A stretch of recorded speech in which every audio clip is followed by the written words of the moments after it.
Secret Lover, percaya nggak ada daging sapi bakar yang satu porsinya aja bisa mencapai berat 2 kg. Sekali masak, bisa buat ratusan porsi dengan bobot sampai 1 ton tuh. Wah, kira-kira apa ya rahasianya? Masak besar untuk ribuan orang setiap hari, tapi semuanya bisa matang sempurna dan rasanya tetap sama nikmatnya dengan memasak porsi sedikit.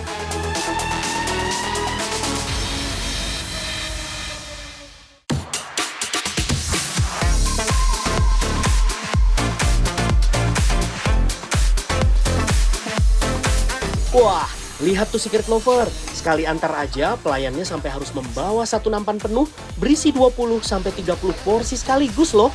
Dengan bobot lebih dari 30 kg. Cuma pakai satu tangan, pakai lari lagi bawanya. Gak cuma pelayan laki-laki yang punya skill, pelayan perempuan juga. Waduh, gak bahaya ta? Eits, tenang Secret Lovers, dijamin aman kok. Soalnya para waiters ini sudah dibekali pelatihan khusus supaya bisa gercep alias gerak cepat. Kayak gini nih.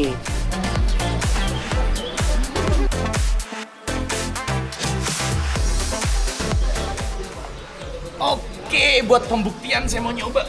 Ini 18 kilo ya Allah, berat banget. Astagfirullahaladzim, berat banget. Nggak lari aja berat. Aduh, ini kalau sambil lari-lari kayak nggak bisa ini. Aduh, daripada kenapa-kenapa udah. Meski judulnya warung sate, yang jadi menu andalan di sini justru balungan dinosaurus. Bagian daging sapi serupa iga yang ukurannya sih super besar kayak gini nih Secret Lovers. Beratnya mencapai 2 kg untuk satu porsi aja loh. Dibakar di atas bara api, lalu disiram kuah kecap berbumbu, ditambah potongan cabai rawit, bawang merah, dan tomat, membuat balungan dinosaurus sekilas mirip sate kambing ya. Tapi, kalau ini sih bagian dagingnya yang beda. Yap, bagian tulang punggung sapi yang menjadi bahan utamanya. Selama ini, tak banyak orang bisa mengolah bagian tulang punggung sapi, soalnya bagian ini memang memiliki tekstur tulang dan daging yang lebih keras dan padat. Padahal bagian tulang belakang sapi justru memiliki banyak protein dan sumsum. Sedangkan daging yang menempel di tulangnya pun berserat lembut dan tidak berlemak. Dengan trik dan teknik khusus, dari ketepatan racikan bumbu dan rempah, alat masak yang memadai, teknik dan trik memasak hingga timing atau ketepatan waktu, Pak Bayu sukses membuat orang-orang bisa menikmati kelezatan daging yang menempel pada tulang punggung sapi. Ini proses pertama kita presto dulu, Mas. presto. Presto Oke, dulu. ini kuahnya kan udah agak keruh. Ini tuh udah ada bumbunya. Kuahnya sudah kita bumbuin. Jadi sebelum dibakar pun dagingnya sudah enak sebenarnya. Udah enak. Iya. Oke, ini kita masukin satu-satu gini ya, Mas ya. Iya, dimasukin satu-satu. Merebus tulang dan daging porsi jumbo sampai empuk membutuhkan waktu 1-1,5 jam. Itu pun harus pakai panci presto. Kalau waktunya kurang, dagingnya masih alot. Kalau kelamaan, dagingnya malah protol alias hancur. Setelah proses perebusan selesai, daging harus cepat diangkat dari sisa air rebusan agar tidak mengalami overcook alias terlalu matang. Selanjutnya, daging juga harus ditiriskan sampai benar-benar kering supaya tekstur daging lebih juicy dan bumbu terserap sempurna. Proses mengistirahatkan daging rebusan juga bertujuan untuk melunakkan serat daging yang menempel pada tulang, sehingga saat dikonsumsi nanti, daging akan mudah terlepas dari tulangnya. Wah, jadi penasaran nih, kira-kira bisa seempuk apa ya dagingnya? Bisa dicobain nih. Bisa. Langsung protol. Ini kalau dibelah bisa, Mas ya? Bisa. Nih. Potong aja. Wah, Nah. nih pembuktiannya sampai dalam ternyata tetap matang. Jadi nggak usah khawatir dagingnya alot, keras, atau apa, kita pastikan semuanya matang sampai dalam dan empuk. Empuk ya? Iya. Meskipun baru direbus aja, rasa dan tekstur dagingnya benar-benar sudah pas dan enak banget loh. Soalnya kan kuahnya sudah diberi bumbu. Eits, mohon bersabar. Masih ada satu proses lagi nih yang harus dilalui, yakni dibakar. Nah, ada lagi nih trik khusus supaya diperoleh tingkat kematangan yang pas. Bara api dari pembakaran arang harus benar-benar panas dan menyala. Selama pembakaran, daging harus terus dibolak-balik sambil diolesi cairan bumbu. Dan yang paling penting adalah timing atau waktu pembakaran tak boleh lebih dari 1 menit. Tujuannya supaya diperoleh tekstur daging yang juicy, yaitu kering di luar namun tetap lembut di dalam. Warna daging yang coklat keemasan, serta aroma smoky yang pekat. Terakhir, tinggal penyajian nih. Beuh.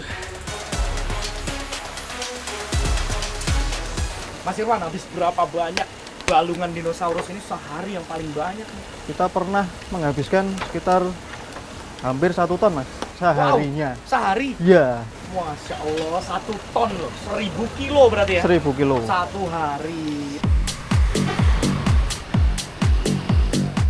Warung Iga 1 ini juga menjual menu dengan porsi barbar. Gak kaleng-kaleng, 1 porsi iga bakar kuku bima alias super jumbo beratnya bisa 3 kali lipat dari biasanya. Yap, seporsi bisa hampir 1 kilogram.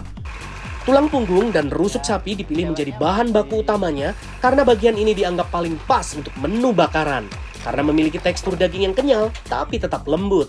Saking ramenya nih, iga yang dimasak dalam sehari mencapai setengah kuintal alias 50 kilogram loh. Lalu apa ya yang menjadi kuncian sukses warung ini? Masak dalam jumlah besar, tapi cita rasa tetap enak dan tingkat kematangannya bisa pas. Rupanya rahasia utamanya lagi-lagi dari ketepatan teknik memasak, terutama saat proses perebusannya. Komposisi air dan bumbu harus pas. Menggunakan metode slow cook atau masak pelan dengan api sedang. Waktunya pun nggak boleh lebih dari 1 jam. Nggak takut setengahnya nggak mateng gitu-gitu gimana Mas? Kadang kan masak besar nih. Enggak, kita udah ahli Kak untuk pemasakan kayak gini. Ada cara-caranya. Airnya itu harus di atas meres sama dagingnya. Posisi daging. Iya. Meres itu setara. Setara. Sejajar gitu. Nggak boleh kecelup. Iya. Oke. Nanti bumbunya itu dimasukkan secara bertahap juga. Jadi biar rata semuanya. Ditutup pakai presto, kita nyalakan apinya. Itu nanti nunggu kalau udah fluidnya bunyi ses, itu nanti di meniti 45 menit.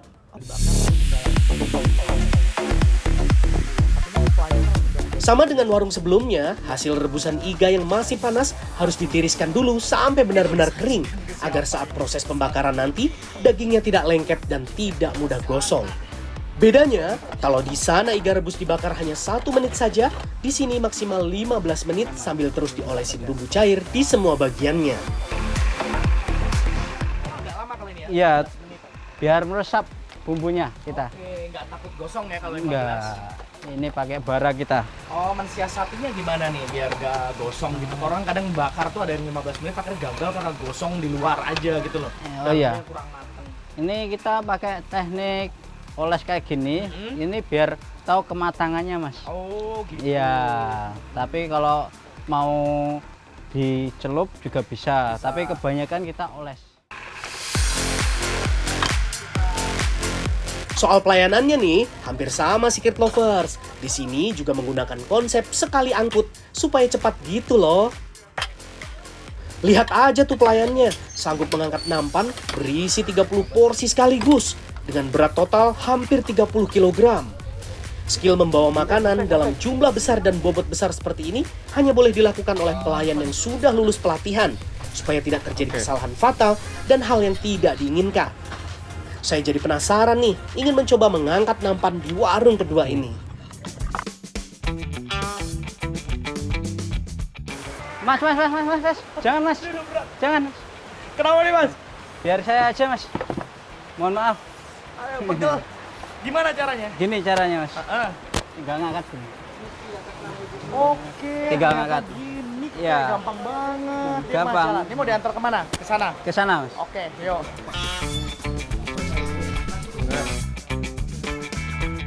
Lumayan Mas. Biasa. Berarti cara ngangkatnya juga ada teknik. Dipegang tangan kiri dulu, baru disanggah pakai Iya. tangan kanan. Oke deh. Gini. Tapi berat nggak? Ya Sebenarnya. udah biasa sih Mas. Bantu doa ya, bantu doa. Trik pelayanan cepat bagi kedua warung makan porsi besar juga menjadi bagian penting untuk menghindari komplain pelanggan akibat terlalu lama menunggu makanan jadi. Dan itu adalah kuncinya. Wah. Tak hanya soal ukuran, masak besar sejatinya adalah sebuah tantangan yang membutuhkan konsistensi dan komposisi tepat agar rasa yang dihasilkan tetap sama.